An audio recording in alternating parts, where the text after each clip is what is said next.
Everyone, this is Venkatesh, your host for the podcast Leading Self and Others.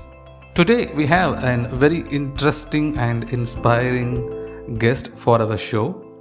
He is Mr. Dean Lindsay. He is an award winning business author, a successful entrepreneur, a skilled business culture consultant, and a powerful keynote speaker with a humorous and engaging approach.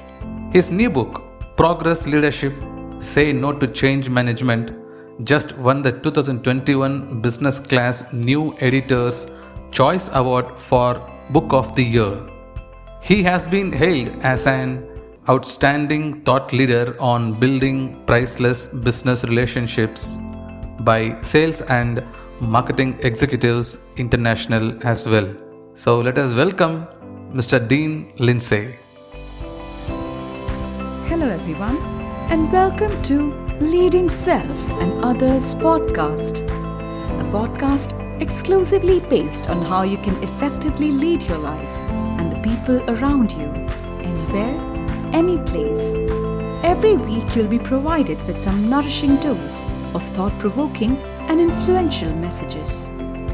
Here is your host, Venkatesh, human resources professional, leadership speaker, and author of 2 acclaimed books, Rise to Lead You and You and Your World. Welcome you to this podcast, Leading Self and Others. Thank you, Venkatesh. I'm honored to be on the program. Great. I would like to know about your story, Mr. Dean. How did you reach this stage or position in your life? The whole position. Me as like a speaker. Currently, you are a speaker. You are an author. You have multiple roles you're performing. So, yes. In a brief. So, I've always been a performer. I was an actor and a musician, studied the arts, and was always very intrigued by the psychology of a character, the psychology of the roles you're playing if you're handed a script. And as I got more into acting, I started getting more into psychology. And then I realized that my skill set and you're really in a lot more control as a professional speaker of your presentation than if you are an actor. You're doing somebody else's lines, and you're also maybe not being as helpful as you could be. So over the last 20 years, it's been over 20 years since I've acted. Over the last 20 years, I've slowly learned not necessarily how to speak, but the business of speaking and writing books. And am very fortunate that the way that I'm sharing some of the timeless principles about psychology or motivation or leadership, because those are very interchangeable.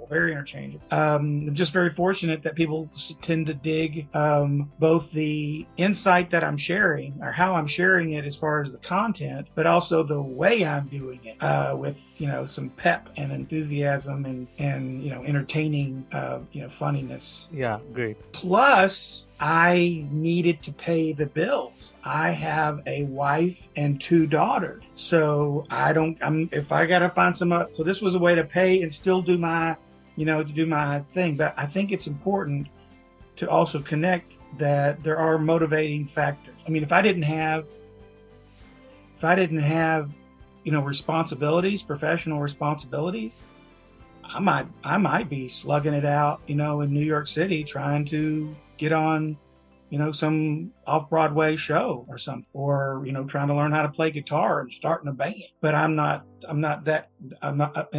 not the choices that I've made as far as, the palette of options. And I'm thrilled that over the last 10, 15 years, I've gotten to travel the world. I've spoken in 10 countries outside of the U.S. and all over the U.S. and my books are doing well. So I'm very blessed. Great. Have you ever been into India? No, and I would love to come to India. I just need to get on a podcast that's in India.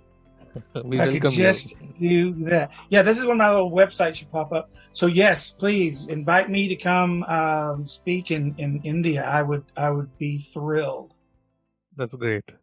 I wish you a quick session in India. I bet it works out. I bet you I get over there, in the next few years. Great. See, we do have tons of motivational books, motivational speakers in the world, right? So when we talk about the term called progress, it appears to be more of goal oriented.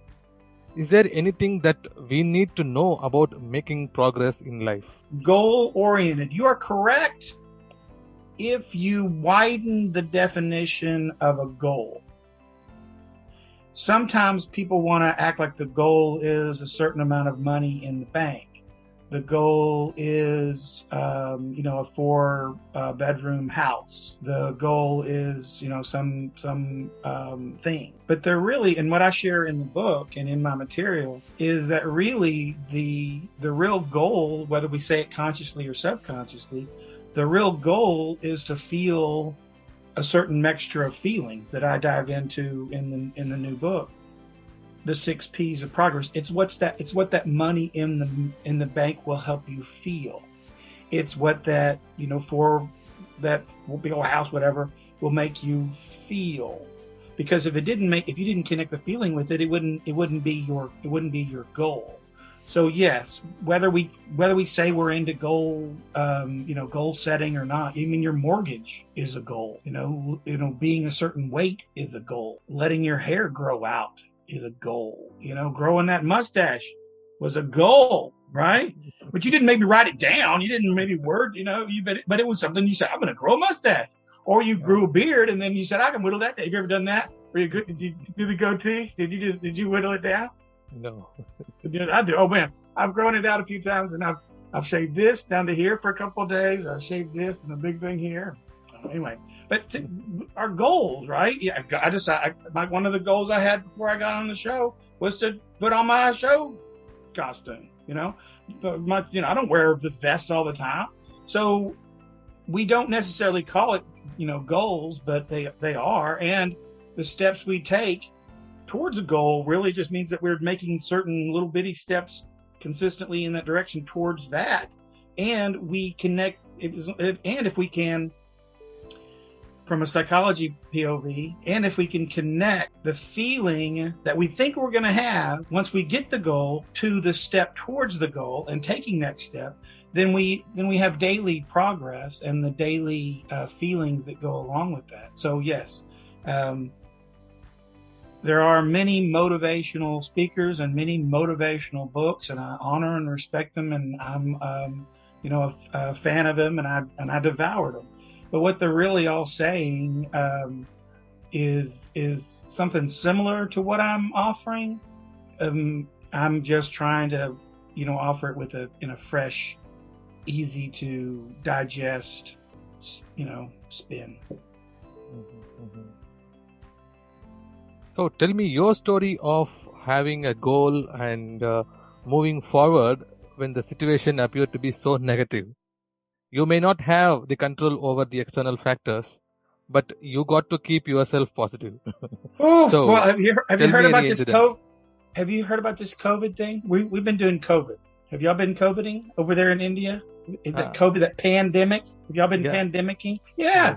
That's one thing. One of the things that the pandemic did was help you look at possibly other goals to have in the interim. That's the reason that the new book, I really wasn't planning on putting a new book out, but COVID shut my world down, and I had a typewriter, and so you evolve, and I'm really glad that we did, because we were able to put out something new. But as long as you can feel good in yourself in the process. But one of the first things that you have to choose to do, especially if there's external circumstances, is to let go of the pity party, feeling sorry for yourself, stop blaming yourself or blaming others, and I'm not necessarily saying accept, but acknowledge where we are now or where you are now and where you want to go now. It might not be the same place you wanted to go before because the world might have shifted, but that's why it's even more powerful to understand what you were really going for anyway. You weren't going for that. You're going for the feelings of that. So if you can now come up with feelings of something else, then I'm glad this is a video because I needed to be able to do my fingers. I needed to be able to, yeah. So I'm sure this helped. Did this help? Did that explain it well? It does. All right, there's that. So that's how I feel about that. Mhm. See, you are a man of energy, right? Because your profession demands energy. You need to pass on the positive energy what you have into others. Being a professional speaker and presenter, you cannot project any negativity to the people around you. But how do No, you maintain that? Well, I like performing. Remember, we started there. I don't. I mean, I'm a regular person. I have down everything, and those things. I don't have as much now as I did. I kind of worked myself through that. I think you have to choose, and not go to certain places, both mentally and physically. I don't, put a lot of alcohol in my body. I rarely eat sweet. There's those type of things, but those aren't the things that give me the pep. But that doesn't give me something to work against. I'm not having to go down. So I'm, so in that regard. And then, again, performing and getting to be a professional speaker, I do not take that lightly. Either as a responsibility or as the gift that it is. It is a honor. Getting the ability to earn my living, speaking, sharing, having people fly me to certain places, and put me up on a stage and say, here, Dean, here's do your thing, and then fly me back home. And I just don't take that lightly. So any of the videos that you've seen of me speaking, I was in bed by 8 o'clock the night before. And I got up and stretched and exercised. Man, I've gotten myself ready. I'm eating, pineapple and a little bit of yogurt, and I have not eaten, a bunch of bacon and stuff. I'm not. I think about it like a prize fighter. I don't. As far as going into that moment. Do you know what I mean? Do you know what I mean by that? It's not just what I just choose to do at that moment. I'm preparing. So like when you say that about me, and other people have said that about me as well, I don't say that about me because I'm not.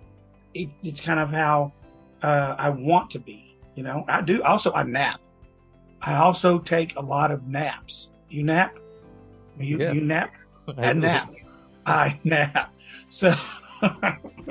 So sometimes if the presentation is in the afternoon, or especially if it's in the evening, I'll sleep. I try to sleep until like 3. So because I want that. I want to be able to to bring it, and I want to bring it. It'd be very altruistic of me to say I want to do it for my audience, and I do, but I also want to do it for me. I want to give that type of show because I feel good when I do. And I know how bad I feel the few times I have not. Do you know what I mean by that? Yeah. Which then goes back to those 6 P's of progress, which we haven't dug into, and I don't know, but if we will, but I want to avoid the pain of feeling that way. Right? What else you got?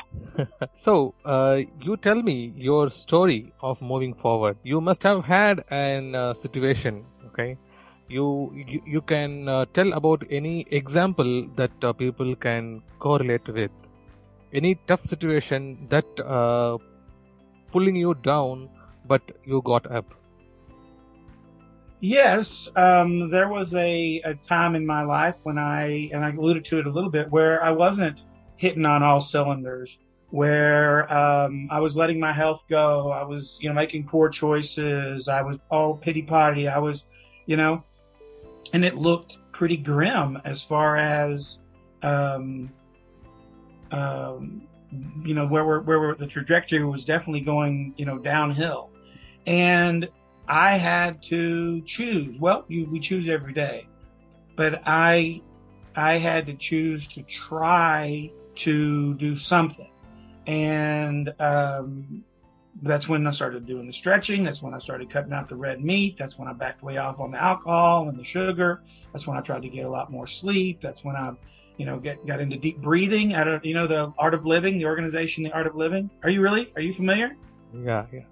So how does humor play a part during hard times? Well, it doesn't have to play a part, but it's going to really, stink if it doesn't.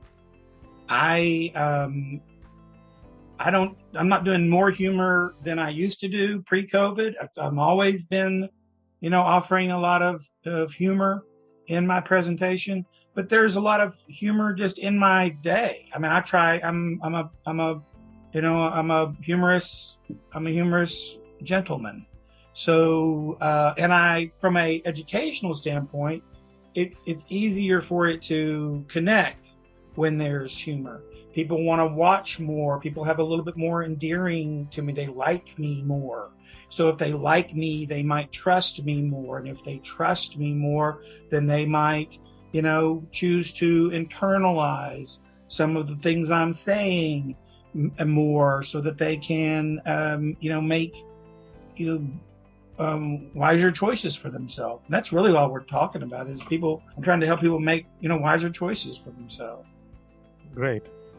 So before I move on to my next final question, what is that one question you would expect me to ask you, and what would be your answer for that? It's called progress leadership. Say no to change management. I guess you probably have a lot of the thing, but anyway, there it is. Check it out. Forbes just called it an important and timely book, and it just won Business Class News Editor's Choice Book of the Year Award. So there it is. Progress leadership. Say no to change management. Great. The book name says "Say No to Change Management." That's right.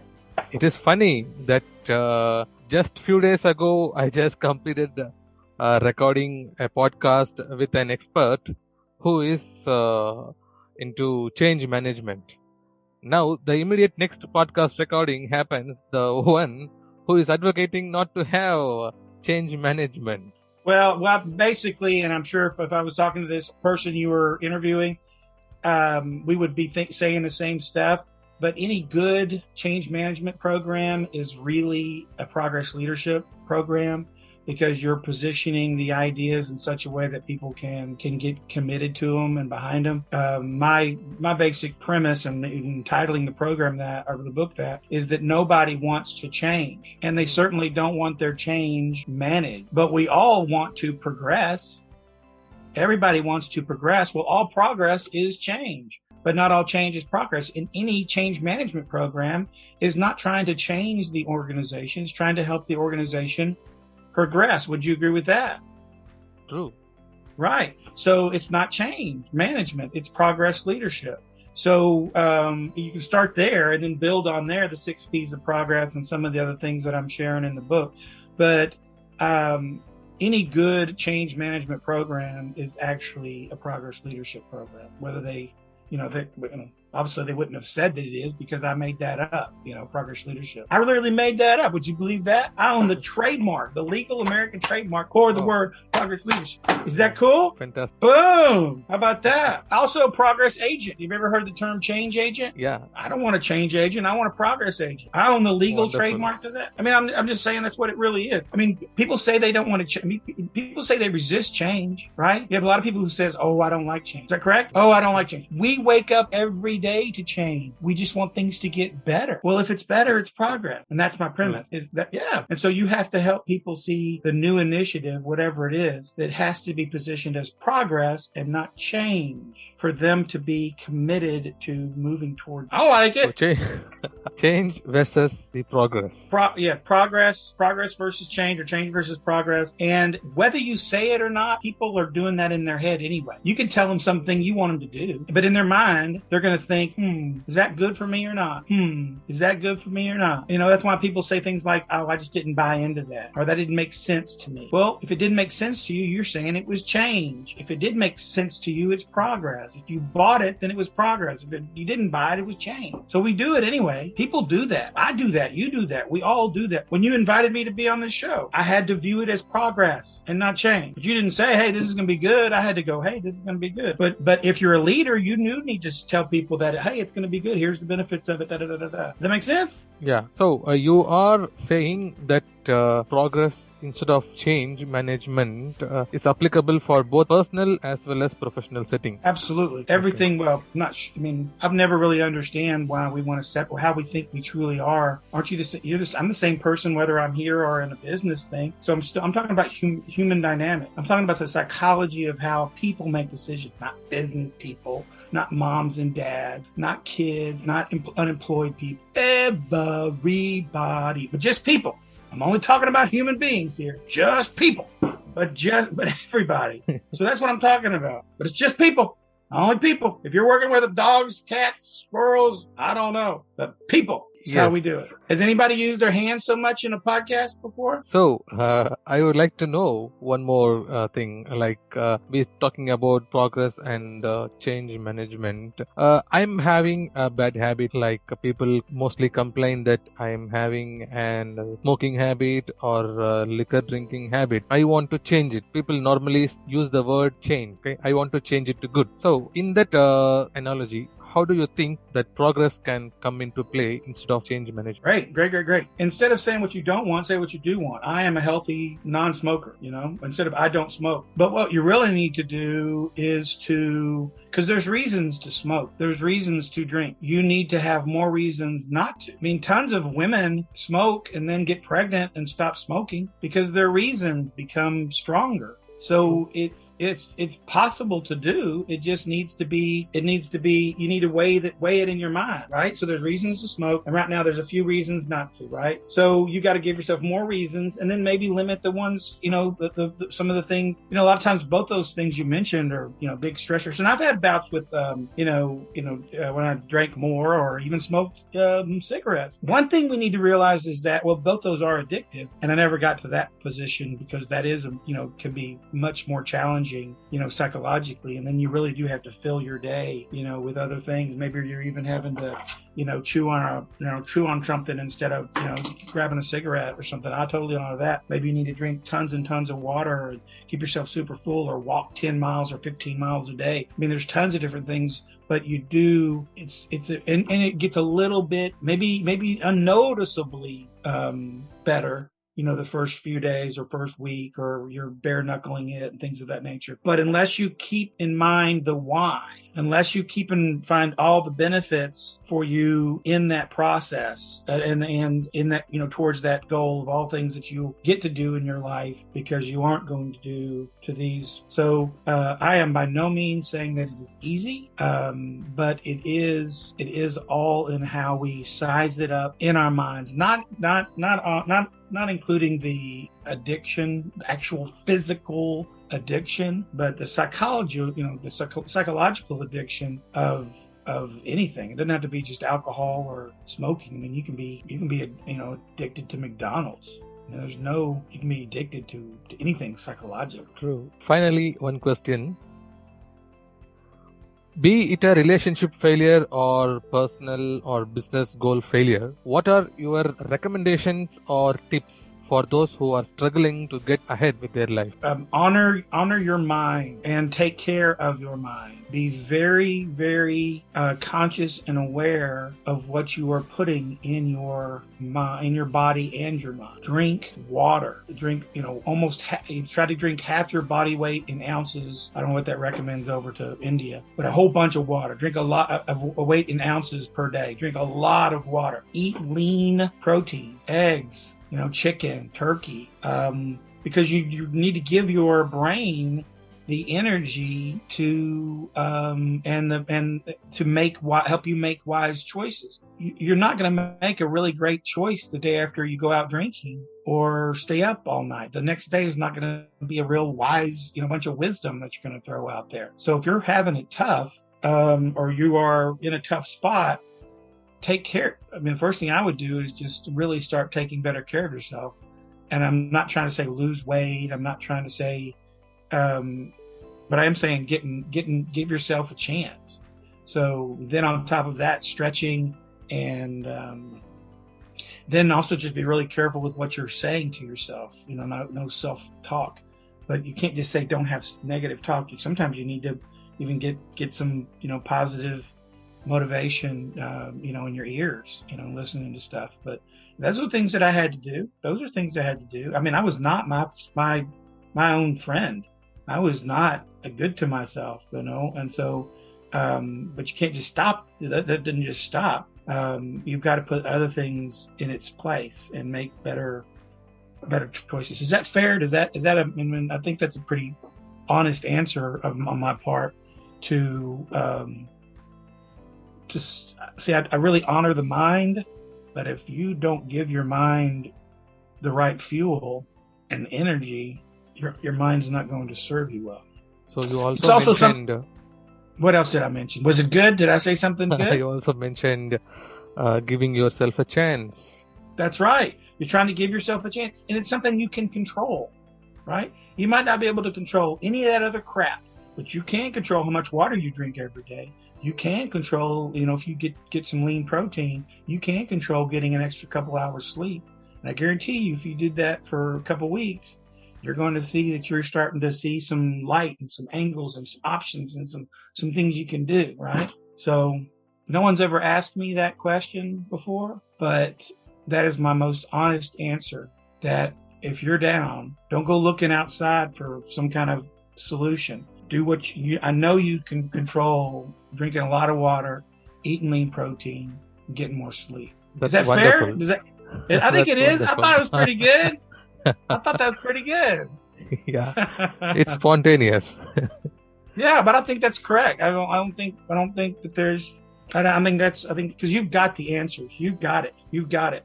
But I'm not going to first thing to say to you is, so think of something good, because you might not have been treating yourself very well. So why don't we get a baseline, a good solid baseline, get some water, let's go, and then see where things are shaking. Yes, you got to be it in order to say it spontaneously. Well said, good sir. Well said. Thank you so much for taking part in my podcast episode. My first podcast in India. Well, thank you very much. Last but never the end, buckle up to get inspired and more realistic thoughts from Venkatesh. Make sure to subscribe now, just so you don't miss any episode. If you think this podcast has inspired you and may help someone you care, please share. Leading self and others.